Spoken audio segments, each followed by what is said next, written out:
Views আপনারা দেখতে পাচ্ছেন। এখানে কিন্তু এই যে আমি একটা 3-4 2টা 45টা কক দিয়ে একটা মিক্সার লাইন রেডি করলাম। এখানে 2টা বাল্টি কল আর যেগুলো নিচের লাইন এগুলো কিন্তু আপনার নিচে বদনা, তারপরে বেসিনের লাইন হবে। তো যাই হোক, এই যে আমাদের হাসান ভাই মিতা এই যে আরও 2টা 45টা কক খুলতে আসছে, এই 2টা আমরা ফিটিং করতে আসছি। তো বড় বিষয় হলো সেটা না, বড় বিষয় হলো সবসাথে দেখেন এই যে আমরা কিন্তু একটা গাম ইউজ করি।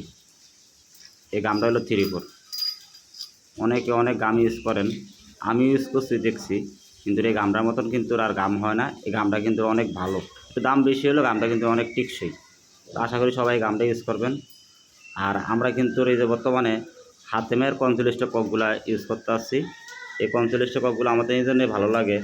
আপনারা দেখতে পাচ্ছেন এই যে হেডটার ভিতরে কিন্তু এটা কারবাঙ্গা মডেল, এই যে এটা কারবাঙ্গা মডেল।